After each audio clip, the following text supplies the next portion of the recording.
Hi there, this video is sponsored by Ship-in-6, a like-minded crew of PLC software engineers who are bringing modern practices to automation. More on that later. Global variables, and global variables. Whatever example, sample project or real-life PLC project I look at, I see global variables being used to store data and exchange information between software modules. This has to stop. What's wrong with global variables, especially since so many of us PLC programmers are using them and the PLC vendors themselves use them in their examples? That's the topic that we're going to discuss in this video. In this video, I'll explain why global variables are bad and why you should almost always avoid using them. Let's get started.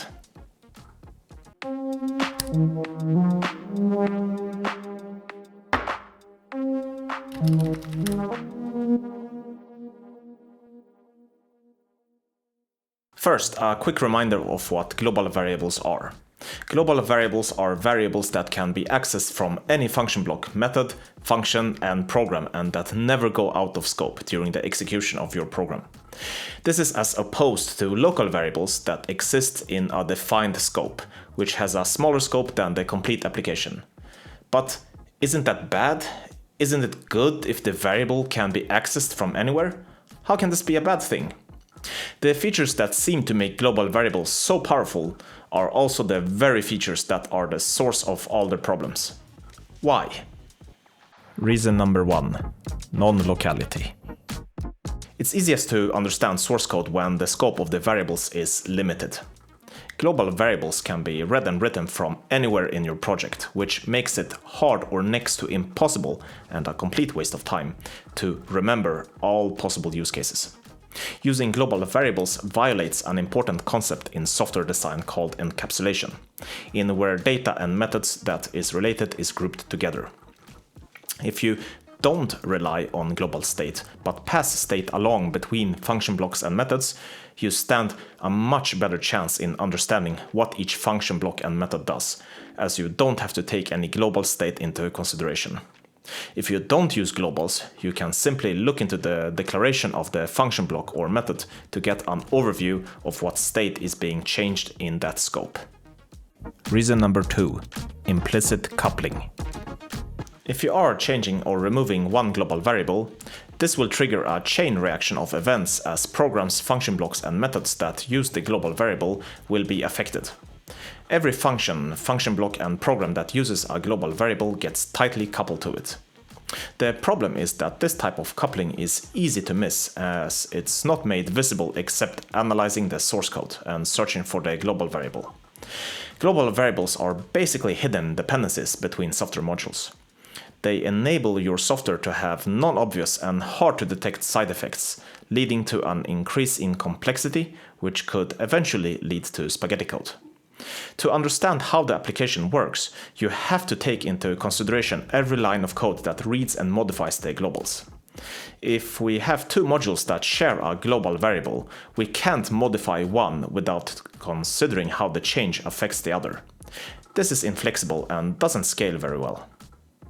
Before going to the next reason, a few words from today's sponsor. Software engineering world and PLC world have been pretty separate in their histories. It's almost like separate evolutionary pathways. These pathways have a lot to learn from each other. I think a software is kind of part of the soul of a machine. Software brings a machine to life. To bring software engineering and PLCs together is something that we think is really important and revolutionary. Ship-in-6 is a part of Loop that almost nobody has heard of and knows that we do. And it's also the biggest and the fastest growing part of our company. We'd love to work with you on some sprints. Reason number 3. Difficult to trace. It's hard to track changes when you use global variables, since every function block and method in a program could modify global variables. Who is responsible for maintaining the state of the variable? As anyone can change the value of the variable, it's not clear who is responsible. This leads to a situation that when a software change is made, it's necessary to analyze the impact of the change in all places where the global variables is used. Any rules regarding the use of the global variable might easily be broken or simply forgotten. The effect of this is that a developer makes a change in one part of the program that uses a global variable, which will introduce a bug in another part of the program that uses the same variable. In other words, unintentional change. What this leads to eventually is that developers don't dare to do changes to the software because of fear of breaking it. Reason number 4. Unit testing. Unit testing, and more importantly test-driven development, is the process of writing test cases for your code before the implementation code. If you want to get an introduction into TDD and unit testing, I have created a 2-episode course about this topic here on YouTube. You have a link above. First, I want to mention that if you do test-driven development, you generally never end up using global variables. So that's another reason to look into the process of test-driven development. If you use global variables, you make it difficult to test your code. When you introduce global variables, it's no longer possible to test individual components in a standalone manner. As global variables introduce coupling in your code, you have to test a bigger part of the system. Quite opposite of what you want to achieve with unit tests. Your tests should be isolated from each other. Global variables will tie them together. Also, as the different tests might depend on the same global variable, you have to restore the system under test between the tests, as unit tests should not depend on each other. Those were just some of the reasons why you should avoid using global variables. But I want to use my global variables, I hear you say. In most cases, global variables should be avoided, but as with every rule, there are a few exceptions. Some of them are, in small programs, it can be the simplest solution. Another one is when using something that truly needs to be available to all software modules in the program, though this will again most likely only happen in very small applications. Related to the previous point, you might want to use globals on embedded software on a tiny architecture where the overhead of passing around context and references is unaffordable and unnecessary. Some programming languages or environments force you to use global variables. And finally, configuration values, constants, and other values that do not change during runtime. Adding global variables is really easy. It's just much faster than thinking of a good design. The problem is that it gets harder and harder to get rid of them as time goes on. I want to finish this video by reminding you that on average you will only spend 5 to 10% of your time writing new code, and the rest of the time will be spent understanding existing code.